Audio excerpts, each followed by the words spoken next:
All right. That was our new intro video. Those of you watching, let me know what you think of that. We're kind of trying something fun and new today. So, welcome. Happy Friday. I'm Marta Nielsen with Utah State University Extension.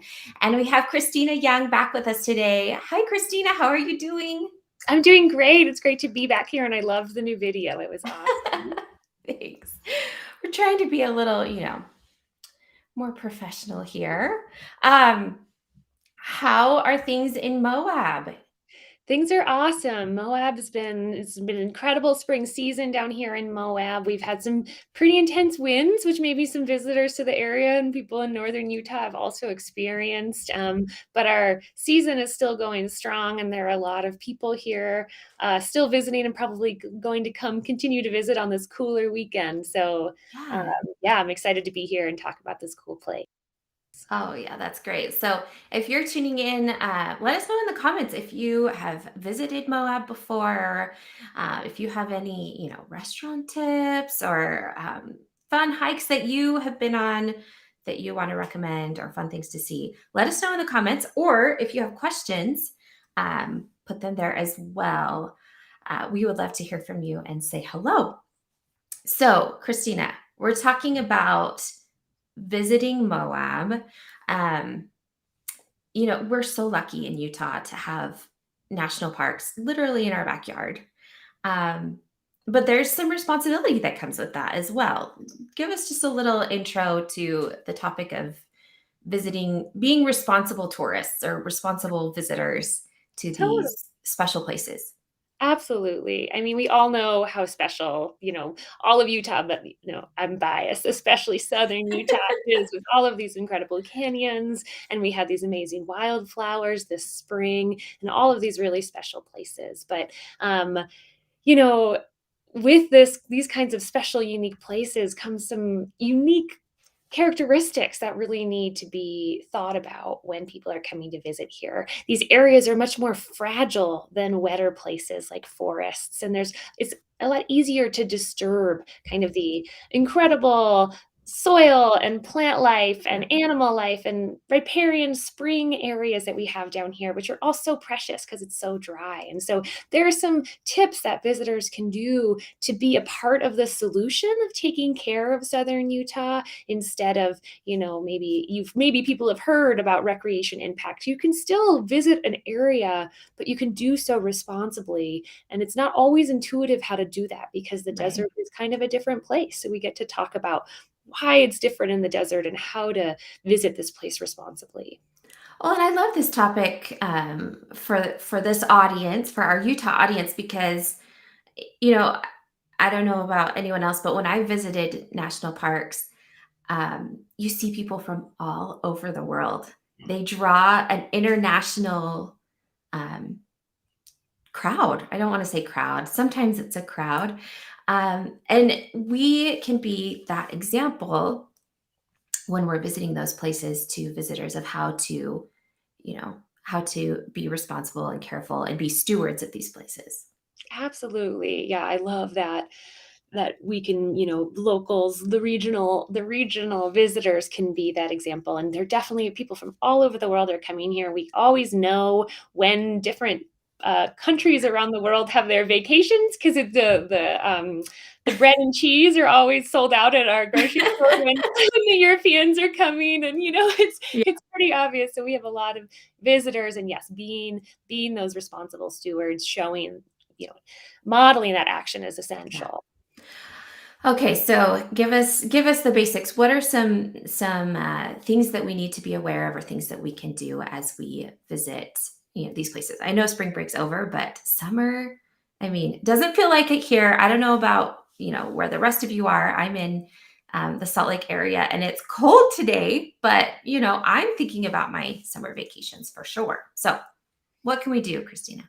Absolutely. There's these great principles that kind of encompass the ways to think of the things to think about when coming and visiting in pretty much any new place, but I'll talk about them specifically here. And these are kind of leave no trace principles. And the idea of leaving no trace is about not being a negative impact on the ecosystem that you're in, and then also the people who live here. It's a lot of times in these tourist destinations, it's often forgotten that these are people's homes, Yeah. and so you're visiting, these places as amazing as these public lands are, you're visiting people's homes, and you're also visiting ancestral lands for a lot of indigenous people, and these are not just recreation playgrounds. These places have a lot of significance. So it's just about Yeah. all of the principles are about just respect.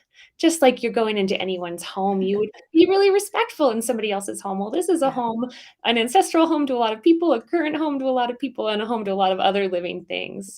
And so, these principles are kind of bigger. It's just kind of, we call it vacation brain, expanding your mind outside of vacation brain, and remembering kind of where you're at. And so one huge thing that can reduce a lot of headaches for you and also keep these places really intact and healthy is planning ahead and preparing. And so there's a lot of new changes that have happened down here.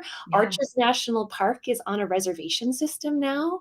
And so if you were coming down, in the past, you would just be able to drive into the park, but that's not the case anymore. You need to have an advanced reservation. And so if you're coming down here, and you didn't realize that, maybe you're just going to try to go somewhere else and have to change all your plans. And Yeah. maybe you're going to go somewhere like drive off into the desert off of the road. And you just don't want to do that. You want to have your plan so you can know the rules and kind of regulations. And they're not rules like annoying rules, they're important rules that are Yeah. meant to keep the place really safe and healthy for everybody. Okay, I'm gonna pause you there. Do you have any advice? This is, I always like to ask surprise questions.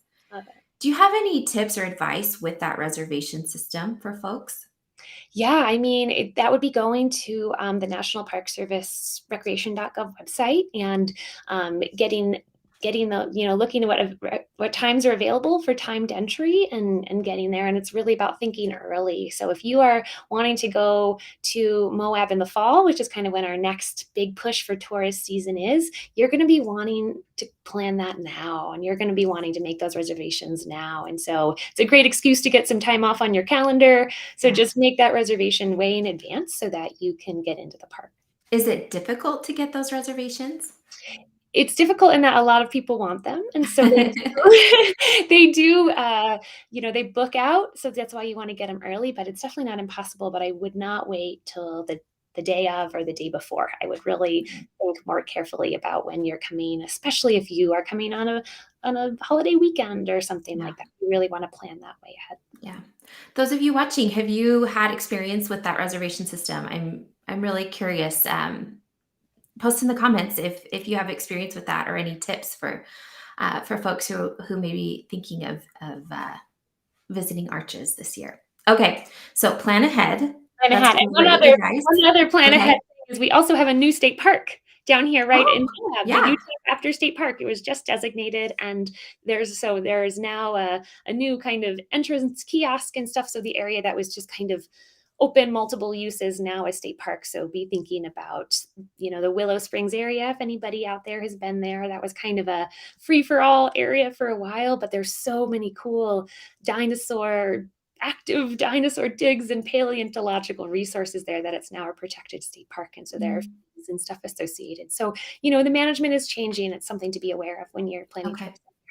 That is not a reservation system, though, for the state park. Not a reservation system. Okay, We were just there good to yesterday, know. and some people came and they were confused as to why it wasn't like it was in the past. And so, things are kind Mm, of rapidly changing as we get, we're at 3.5 million visitors, and we love our visitors, but that is like about the population of the whole state. So, yeah, so, yeah. changes are just having to be made. Wow, that's incredible. Okay, planning ahead, what else can we do? Yeah, and so if anyone got to listen to our last talk or knows about our incredible biological soil crust that we have Yeah, down here in southern Utah, it's this incredible community. We talked about last time, it's like this coral reef of the desert. It's this beautiful, important covering over the soil surface. And so when you're out in the desert here in southern Utah and you're looking at the areas in between plants, you're not just looking at bare ground, you're looking at the community of living things that is holding the soil in place. I don't know if you all, with these winds that we've been having, we've had incredible problems with dust. I don't yeah, know if that's been the case up there, but the La Salle Mountains, they're right outside my window. I couldn't see them for about a yeah. week. And that's because that soil covering that was holding it together got disturbed and a lot of the soil's blowing away. So we don't want that to happen. And the way that happens is, people walking and stepping on the soil can really break up that soil covering and make it so that the soil can just blow away with the wind. And so you really, when you're down here, you really want to be conscious of that. And you want to camp and travel on durable surfaces. You want to stay on areas that aren't just, you don't want to go off of your designated trail. You don't want to go off of your designated road. And it's being the solution to taking care of this Yeah. place. And we like trails. We like to keep them open. And the more people who walk off of them, the more that are going to have to close. So we don't want Yeah. that to happen. I'm just thinking about the last time that I was in Moab and hiking to Delicate Arch. Mhm. It's a little bit different than a lot of trails that I've been used to where, you're looking for the rock piles and, trying to figure out where to go. And so I think that that could sometimes potentially be challenging for people to know where you're supposed to go. But the other thing that came to my mind as you were describing, you know, the the soil crust and that importance is like sometimes it's really visible. Like you can see, this it has this really interesting texture and you can see that it hasn't been disturbed or stepped on. So, I don't do you have any tips for that? Like while you're actually out on the trails, like what to look for, maybe when the trail is not super clear or, you're not Yeah. quite sure where to go. Yeah, I mean, you're totally right. Sometimes it's not always clear, and a lot of the management agencies try to make it so that you still have that kind of naturey feel. There aren't fences that are Right. forcing you into areas, and that's really cool. And we want to keep it that way. And so when you come down here, you could almost think of it as you're not just walking kind of like without paying attention to your surroundings. You're here engaging with the landscape, and it's almost like a little treasure hunt where, okay, Yeah. where's the exact place I should be going? Where's the next cairn? It's inviting you to be even more engaged with your Yeah. experience rather than just kind of going through the motions, which we're all a little bit guilty of these in our Yeah, for busy sure. society. It's really, grounding yourself and really paying attention to where they're trying to direct you. And almost always, unless someone has inadvertently knocked all the Karens down, there always is going to be a Karen. It's just that Yeah. little extra effort to pay a lot of attention to find it. Right, and cairn, that's the word I was looking for. That's Yeah, the stacks of rock. They're very clearly, man-made, yeah, yeah, human exactly. made. That's how you, find that trail. And I'll say Um, something really quick about the Karens too. So a lot of people love to come down here, and also when they see one Karen, they love to build more because how it's fun yeah. to stack rocks on top of each other. But the problem with that is one person builds it, and then someone else is like, "That's a cool idea. I'll build a Karen too." And then everybody starts building Karens, and then we run out of little rocks. So then everybody has to start going off trail into all these different places to bring more rocks in. And so Yeah, it's so cool to be able to, engage with nature and touch stuff and build little structures, but there is a time and a place, and maybe on these trails when you have to go search out your rocks and stuff and bring them back and kind of inadvertently do a lot of yeah, harm, it's just not the place. There's yeah. awesome, go down next to the river and build rock structures to your heart's delight. Maybe Build all the cairns. if all the cameras will just be washed away when the water comes up, and it'll be a beautiful nature cycle as opposed to trying to build them along trails. It could also confuse Oh, visitors. yeah. So just enjoying and engaging, but maybe not manipulating so much. Yes, good advice. See, this is the kind of thing we need to know because, you know, I don't think people often intend to do harm. It's just they don't think about it in that way. So that's so And good to know. And when you're out there and maybe you're there, you got lucky and you got there early and you're one of 3 people and you forget that, like I said, you're one of actually 3.5 million. It's just Yeah. on that day, maybe you're alone, but you're not alone. These are not untouched places, right? A lot of other people are coming, and so you can be part of stewarding it with everyone else too. Yeah. I don't know if y'all can hear it. Can you hear it? I don't know if you're hearing any background noise. I think I've got a 2-year-old above me rolling trucks around. So if you hear some rumbling, um, that's just one of the joys of working from home. So please forgive the truck noises. Um, okay, so mindfulness, don't bust the crust. What else can we be thinking about? Yeah, I mean, this is a little bit in line with plan ahead, but, there are when you're coming down to Moab and you're on vacation, we all end up having, human needs, Yeah. like using restrooms and, taking care of ourselves out in the backcountry, and a lot of these places are not super developed, and Yeah. so what ends up happening is, people don't there aren't necessarily restroom facilities at all of these trailheads, and so it's really, really essential to think about disposing of waste properly, and so in this kind of dry climate, it's really different than a forest. In a forest, maybe people have been told to, if they do need to use a restroom, they've been told to dig cat holes and stuff like that. Here, Yeah. it's not as easy that things don't degrade, right? Things don't break down very easily here in the desert, and so if you're digging a cat hole, uh, the chances are that whatever you leave in that cat hole is going to stay there for a while. Yeah. And then with so many people kind of congregating at these same trailheads and then digging cat holes, it's not like there's endless space around. We're Right. humans aren't going to go off as super far. We're going to go a certain distance, but not I mean, think much about, farther. you said what, 3.5 million? 3.5 million people digging cat holes. Like that's, I mean, we'll just be frank, that's a lot of poop. It's a Like, lot of poop. And we've actually been having some pretty big poop problems down here, so we oh had to get no. the health department involved, because there was just human waste being exposed kind of on the soil surface.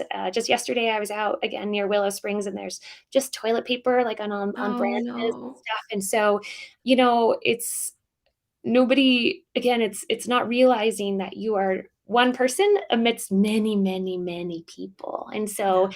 one cat hole is not a big deal. 3.5 million is a really big deal, and so Okay, so what do we do? What do yeah, we exactly. do, Christina? Because when So you gotta go, you gotta go. to go, and there are these awesome little contraptions called wag bags Okay. that you can bring out into the backcountry, and they're small and they're compact and they allow you to dispose of waste really properly. And there are instructions for use on the little packet, and you can get them in all of the you know outdoor gear stores, and they're being required in a lot of places. And so Okay. it's not just a good citizen stuff, like a lot of places it's actually a requirement, and they let you dispose of waste properly, and Okay. you use them and then you fold them up and you tighten them, and they have like anti-smell stuff, and so it's not a big deal, like it's Yeah. part of being part of the solution. You put it at the very bottom of your whatever and you bring it out with you, and it doesn't smell. You dispose of it properly, and the Okay. I proposal. know we don't wanna talk about this, but, like, do you put it in the garbage? Do Yeah, you put it in the toilet? Like, what do you do? This is there uncomfortable, but, like, this is what people need to know. No, there are wag bag deposit site like, places around town that they are Okay. starting to build, because, I mean, we could get really graphic with it if we want to, but there was problems with the dumpster. Yeah. When the No, dumpster gets totally. smushed, then other things smush and the wag bags smush open, and so we definitely don't want that, so maybe don't throw it in a regular garbage can, but there are these disposal sites, Okay. around town that And, people. I think in our, first world problems, right? Like, we are really lucky that we don't have to think about disposing of human waste. Like, there are whole government agencies that take care of it for us, but when you go to these places, like, you have to think about that and plan ahead for that. Okay, another graphic question. Can you pee on the trail? Great question. Yes, you can pee kind of, you maybe don't wanna pee right on the trail because people will Yeah. probably, walk at you and be like, "What are Mhm. you doing?" But what you can Indecent do. exposure. Yeah, but what you can do is, again, look for those areas where you're not gonna be disturbing soil, so maybe go to on like, find, like, kinda hop over some rocks and go up behind a bush area, or y go into a dry wash, areas that aren't soil, and you can absolutely pee in the desert. One thing you do wanna be aware of is areas where there are, little streams, so kind of low flow streams, like a something like trickling out of the rock, or just this like little precious riparian area. In our urine, we have a lot of chemicals. I have a lot of caffeine in mine this morning, compound that's going to um, cause problems for the other living things in that water. Yeah. And so you just don't want to be peeing in low flow water sources. You can pee in the river, you could pee in a lake, but you just don't want to in these areas that are just don't have a lot of flow. The chemicals in your urine can disrupt the kind of Right. sensitive ecosystem. You don't want to pollute that water Exactly, it's with pollution. You your don't want caffeine. exactly. Or Well, your and medications, it's actually kind of a big deal, like, it can yeah. affect, uh, toads and frogs and the little fish larvae that's growing, like, the chemicals that we just in our medications and all the different stuff has real Yeah. impacts. Well, and I like that you mentioned, because that's something I was thinking about. Like, okay, well, when you have to go to the bathroom, you're gonna want to go off the trail, but you don't want to bust the crust. So how do we do that? So I appreciate that you mentioned, okay, when you do need to go off trail, step on rocks or look for a dry wash area that's already been disturbed. So that's really great advice. Yeah, there are always ways. It's like kinda again, it's like a game. You're engaging with the landscape in a responsible way. It's not an annoyance, it's fun. It's like Yeah. lava. Where can I step that's not lava? Where can I step that's not biogras? Well, yeah, I mean, I'm thinking about if I were to go down with my kids, they would love that. Floor is lava. Exactly, They love it. exactly. Okay. Now that we've talked about the uncomfortable, human waste, is there anything else that any other advice that you have for folks visiting Moab? Yeah, I mean, kind of one of the last ones that I'll touch on is kind of leaving what you find, right? And so there are so many incredible features of this landscape, right? There's incredible wildflowers that just bloom rarely, and there are not an endless number of them. And so if someone's going out and picking all the wildflowers, that's kind of a bummer for Yeah. A, the next person, and Or B, for the seeds. I mean, even if for the seeds, I didn't even think of that. Well, if you pick the flower, it doesn't become a seed, and then the seed doesn't then get to fall again and then regrow Yeah. the next spring. Oh, that's great advice. Well, and I remember being a kid and hiking, and my parents said, "Well, if you pick one, maybe that's fine, but if every person picks a flower, then there won't be any left." So, Exactly. It's that number of people problem, and that's why I just keep rehashing that humongous number of visitors that kind of really is eye-opening to the yeah, scale of people. yeah, Another thing is, there are incredible number of cultural or, what we call archaeological resources in this area, and so there are incredible potsherds and flakes from arrowheads, and there's incredible rock art, and all of that stuff is incredibly meaningful and holds a lot of connection to current Native people, and then also mhm, holds a lot of value for how we understand the way people have lived and interacted with these places, for tens of thousands of yeah. years. And so every time one of those gets taken, we're losing a way to understand and connect with this place. And so it's so important to leave Yeah. those. So if you find an artifact, just leave it where it is? You can pick it up. I mean, it's pretty magical to find, so if you do find a little potsherd, it's not unreasonable to pick it up and look at it and show your kids and take a Yeah, picture and feel really excited that you found, evidence of the people who have lived here for such a long mhm. time. But then you just put it right back. You just put it right back where you found it, and you leave it for the next person to have the same kind of magical experience, and you take a Yeah. million photos, and you show everyone at home what you found, and you have a great time, and then you get to not have to then you bring it home, and if you were to bring it home, you would just put it in a shoebox, and you'd feel kinda guilty probably a little bit, Mhm. and you'd never really wanna take it back out, and it wouldn't actually bring joy the same way that knowing that that little piece of history is still Yeah. sitting out in the desert, and you can go visit it next time you come back. Well, and, okay, this is something that I is lives in my brain, but I'm not sure if it's true. It's illegal to take anything from a national Oh, park, right? absolutely, Like, yes. no, you're not supposed to take rocks, Nope. anything. Nope. Yeah, it's definitely illegal to take stuff from national parks. Um, so it's not just being a good citizen, it's the law.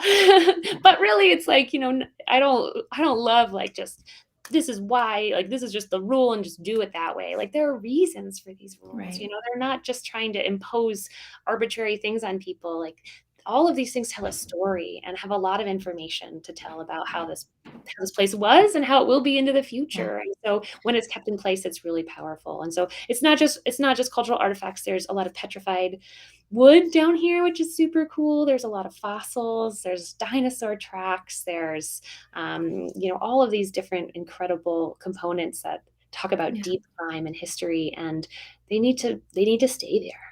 Right. Right. Well, and I think I just keep coming back to that scale, like that idea of scale, 3.5 million people. Like that's the reason why. And I think once you understand that, Yeah. then then it doesn't become like, oh, this is the rule, and it doesn't become a hardship. Yeah.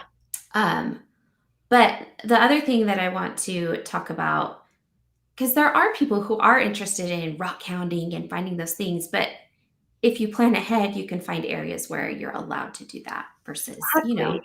in arches or in the state park or things like Yeah, that.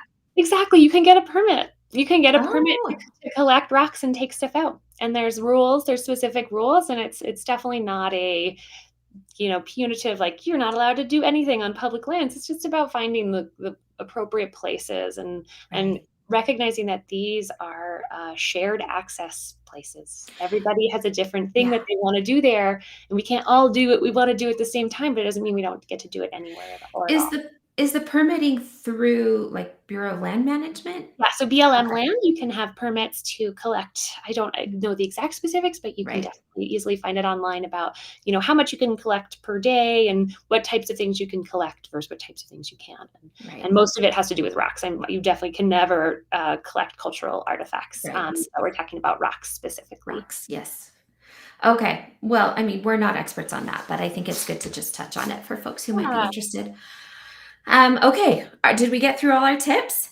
Yeah, I mean, again, it's about leaving what you find, and then also not creating new things, right? So Right. not creating those cairns, not going to a place. We all love having fires when we are camp, but they have these incredible little things that you can buy where you can kind of have your own fire pan and you can have a fire on there, or like a bigger one. We have a big standing one that we Mhm. bring around. You don't need to build a fire ring. Yeah. That's another disturbance. That's, taking rocks from other places, building a ring, and now all of a sudden you have a new site, and then it's going to expand and more people are going to camp there. And these impacts just grow again with those 3.5 million people. And then also, last year, Moab had a really big fire in our Yeah. mountains, and that was because of a unattended campfire. And so, if you're building fire rings in places where they weren't, there might be reasons that you shouldn't have a fire there. And so, Yeah. just really being mindful of reducing your impact, not building up new things, not creating new trails, not creating new roads, enjoying and engaging with what's already here, and feeling good about being part of experiencing this place in a responsible way. Oh, I love that. And I think just preparation, wag bags, a fire contain something to contain your fire. Um, just being armed with that knowledge in advance Yeah, can make a exactly. huge difference. Huge difference. Okay, I have one last kind of fun question for you. As someone who lives in Moab, do you have any advice to folks who may be coming in? Like, what would be a great time of year to come visit? Maybe outside. I know there's outside of. I better finish my phrases, my thoughts before I move on. Outside of like normal tourist times. So there's the Jeep week that that's a Yeah. hugely busy time for Moab. What are some good times to come and enjoy Moab? Yeah, I mean, there's a reason everyone comes at the same time, and it's because the weather is phenomenal, and so Yeah. spring and fall are just really lovely times to be here. The summer can be quite hot, and there was a news story that just came out today that suggests we're gonna have another scorcher this year, so it's gonna be another hot year here, but, that doesn't mean there aren't really great things to do, and all of those things involve the river. And so we have the Colorado River, which goes right through Moab, and we have the Green River, which is really close by, and there's just so much cool exploring that can be done from the river. And so coming down in the summer, but recognizing that you're just going to be doing water focused activities. You'll have less crowds at high summer, but you will have this river to stay really cool in. And so it's really a great time to come down and enjoy that. that coolness. And then also just sometimes I like to be here when it's super hot because you can feel really tough. It's a cool extreme. It's a cool extreme that you get to experience, and then you get to go into the water, and then you get to go back into your nice hotel room. Oh, Your yeah. so yeah, I mean, I think the summer is really great. The winter's kind of hit or miss. Some years it can be nice weather, but other years not. So I can't guarantee any kind of good weather then, but I think, and we have such great snow in Utah that it's Yeah. hard to convince people to come down. But I think summer is another time to think about joining Moab. Okay, great, great insider advice. I appreciate that. All right, well, Christina, this was so helpful and so informative. I appreciate this information, and it's so interesting to me as I have conversations with um, extension faculty and experts across the disciplines. From home and family folks, gardening folks. Um, this recurring theme comes up, which is mindfulness, and I feel like that's something that we talked about, that just being more aware and being mindful as we're enjoying these natural places. um, I think it's just a good theme, and something that I'm trying to do more of in my life, and so I'm always excited to kind of expand my perception of what mindfulness is, and it's more inclusive than I initially had thought, so I appreciate that. So yeah, that's a fantastic point, and I really love that thread. All right. Well, thank you so much. I hope you have a great weekend in Moab. And I hope we can talk again soon. Thank you. It's great to talk.